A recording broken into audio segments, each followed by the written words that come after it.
Hello दोस्तों, नमस्कार। मैं विवेक कुमार पांडे आप सबका अपने प्यारे परिवार अध्ययन ऑर्बिट में हार्दिक स्वागत एवं अभिनंदन करता हूं। आशा करता हूं कि आप सब लोग स्वस्थ होंगे। तो देखिए, आज एक मैं इन्फॉर्मेशन के साथ आप लोगों के बीच में आया हूं। जैसे कैसे भरें एसआईआर फॉर्म, कैसे भरें एसआईआर फॉर्म। आइए सीखते हैं इस वीडियो में step by step SIR form कैसे भरें। यदि आप लोग एसआईआर फॉर्म भरते टाइम कोई भी त्रुटि करते हैं तो आपको चक्कर लगाने पड़ सकते हैं। डीएम ऑफिस के चक्कर लगाने पड़ सकते हैं, एसडीएम ऑफिस के चक्कर लगाने पड़ सकते हैं। यहाँ तक कि यदि उनके द्वारा अप्रूवल नहीं दिया गया तो आपको भारत निर्वाचन आयोग तक के चक्कर लगाने पड़ सकते हैं और आपकी नागरिकता के ऊपर प्रश्न चिन्ह खड़ा हो सकता है। इस वजह से इस वीडियो में लास्ट तक बने रहें और बिना गलती किए हुए एसआईआर फॉर्म को फिल करना सीखें। मैं आप लोगों के सामने 1 मिनट में, आप लोग यही समझिए 5 मिनट के अंदर अंदर मैं एसआईआर फॉर्म आपके सामने प्रस्तुत करता हूं। आप लोग इसको अच्छे से ध्यान से देखिएगा। ठीक, सबसे पहले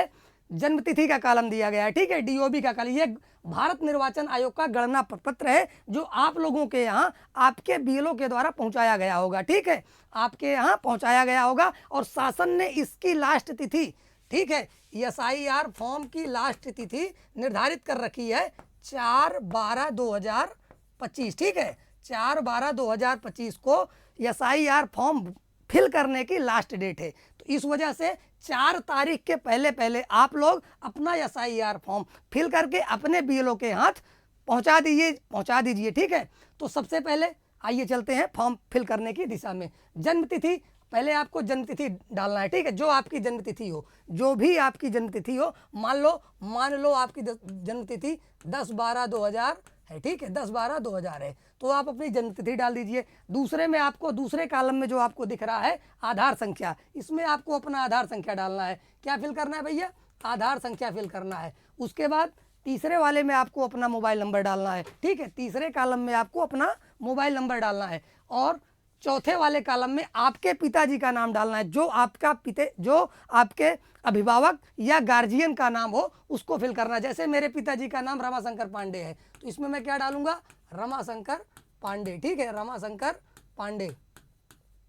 उसके बाद उसके ठीक नीचे वाले कॉलम में पिता या अभिभावक की इपिक संख्या यदि उपलब्ध हो तो। ठीक है, ये वैकल्पिक है। प्रयास करना है कि आपके पिताजी का जो इपिक आईडी नंबर है उसको इसमें अवश्य डालें। यदि नहीं उपलब्ध है तो इसको ऐसे डैश डैश कर दीजिएगा। ठीक है, मत फिल करिएगा। उसके बाद गलत नहीं डालना है आपको। यदि आप फॉर्म फिल करो तो सही करो, यदि नहीं है तो उसको फिल मत करो। ठीक है, उसके बाद मतलब इस कॉलम में आपको क्या डालना है? आपके माताजी का नाम। जैसे मेरे माताजी का नाम सुमन पांडे है, इसमें मैं क्या लिखूंगा?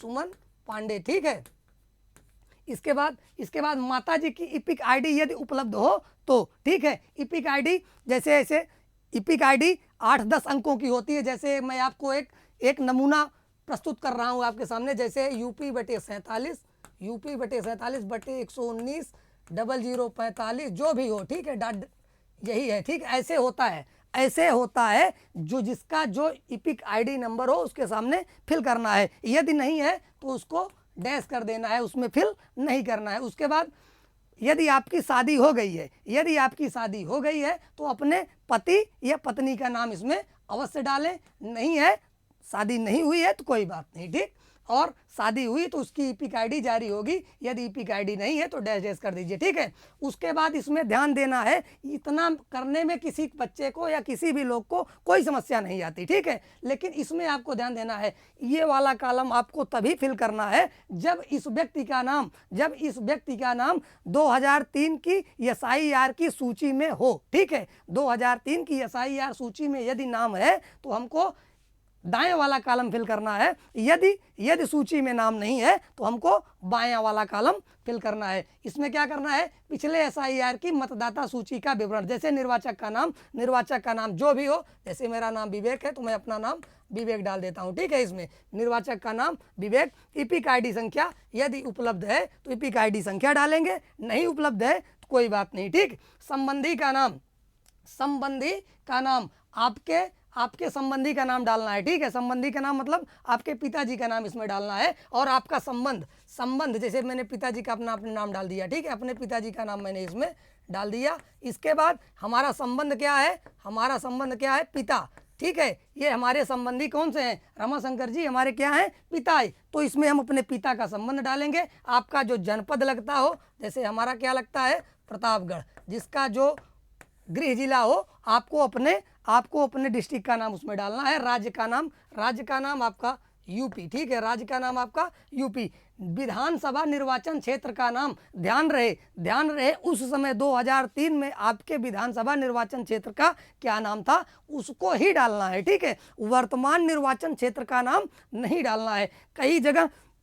कई जगह परिसीमन हुआ है, लोकसभा विधानसभाओं का परिसीमन हुआ है, इस वजह से क्षेत्र घटे व बढ़े हैं और क्षेत्र के जो नाम थे वे चेंज हो गए हैं, ठीक है। तो जैसे हम अपने यहाँ का डालते हैं, हमारे यहाँ का विधानसभा निर्वाचन क्षेत्र 103 बीरापुर है, क्या है, 103 बीरापुर, ऐसे आपको भी डालना है। जो आपके विधानसभा के निर्वाचन क्षेत्र का नाम हो और जो उसका अंक हो, ठीक है। विधानसभा निर्वाचन क्षेत्र की संख्या हमारे यहाँ 103 है, ठीक है, 103 है, आप उसको डाल दीजिए। भाग संख्या 15, 16, 14, 17, 18, 56, 52 कुछ भी हो सकती है। मान लो मैंने x डाल दिया 52, भाग संख्या 52। और यदि मेरा SIR सूची, यदि 2003 की SIR सूची में मेरा नाम था तो उसमें मेरा एक क्रम होगा, वेरी इंपॉर्टेंट है, इसी क्रम से ये वेरीफाई होना है। इपिक आईडी नहीं है कोई बात नहीं, इपिक आईडी नहीं है कोई बात नहीं, किंतु यदि आप क्रम संख्या व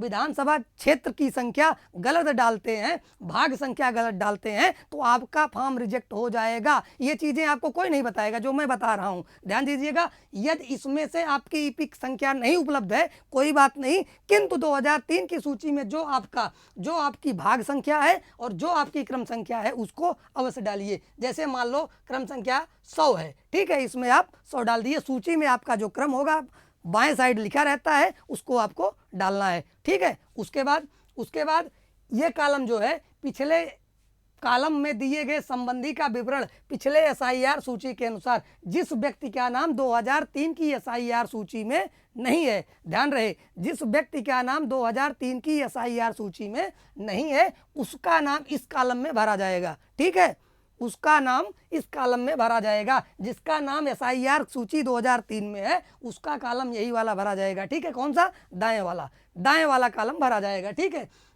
इसमें आपको क्या करना है, इसमें आपको डालना है, ठीक है। इसमें क्या डालना है, नाम, किसका नाम डालना है, ध्यान रहे, इसमें नाम किसका डालना है, पिताजी का नाम डालना है, अपने पिताजी का नाम डालना है, किसका, पिताजी का नाम।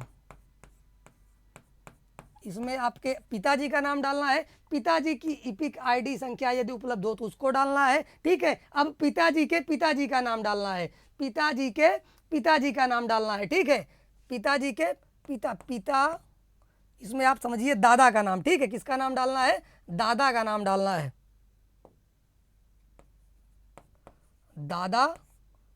दादाजी का नाम डालना है, ठीक है,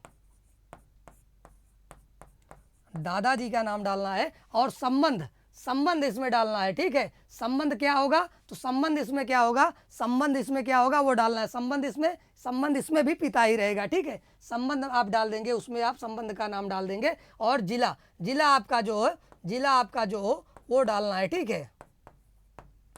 उसके बाद राज्य का नाम, आपके राज्य का जो नाम है उसको डाल दीजिए, ठीक है, राज्य का नाम डाल दीजिए। विधानसभा निर्वाचन क्षेत्र का नाम, ध्यान रहे, विधानसभा निर्वाचन क्षेत्र का नाम डालना है, किसके, अपने पिताजी के विधानसभा निर्वाचन क्षेत्र का नाम डालना है, ठीक है। वही रहेगा जो इसमें है वही रहेगा, ठीक है। इसमें जैसे आपका 104 पट्टी हो गया, आप कुछ भी डाल दीजिए, 103 बीरापुर हो गया, ठीक है, 248 सदर हो गया, जो आप उस समय रहा हो 2003 के समय वही आपको डालना है, ठीक। सदर 104 पट्टी आप डाल दीजिए इसमें, ठीक है। उसके बाद मान लो मैं नमूना बता रहा हूँ आपको, नहीं तो आप लोग कहिए कि इसमें तो आप दूसरा कुछ फिल किए हैं, इसमें दूसरा कुछ, ठीक है, ऐसा कुछ नहीं है, इसमें नहीं, मैं वही कर दे रहा हूँ, ठीक है, नहीं आप लोग कंफ्यूज होंगे। इसमें राज्य का नाम डालना है, जैसे यूपी का है, ठीक है, उत्तर प्रदेश विधानसभा निर्वाचन का क्षेत्र 103 बीरापुर, ठीक है, 103 बीरापुर। इसके बाद इसमें भी वही विधानसभा निर्वाचन क्षेत्र की संख्या होगी, इसमें सिर्फ संख्या फिल करना है हमको। क्या फिल करना है दोस्तों, संख्या डालना है। और किस भाग संख्या में है, मान लो 16 नंबर भाग संख्या में है और क्रम संख्या आपकी जो है मान लो 100 है, ठीक है, मान लो क्रम 100 है। यहाँ तक किसी बच्चे को कोई समस्या, यहाँ तक किसी भाई को कोई समस्या?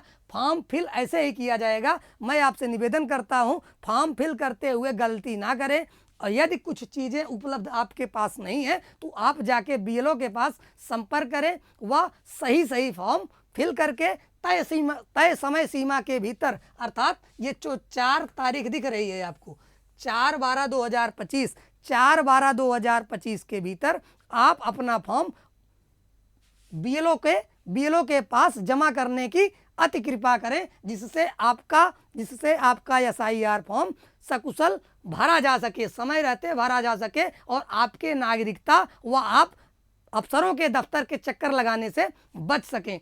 आशा करता हूं आप सब लोगों को ये जानकारी पसंद आई होगी। यदि जानकारी पसंद आई हो तो इसको लाइक कीजिए और ऐसे ही अद्भुत जानकारी से जुड़े रहने के लिए अपने प्यारे परिवार अध्ययन ऑर्बिट को सब्सक्राइब कीजिए। ठीक है, जुड़ने के लिए बहुत बहुत धन्यवाद। नमस्कार।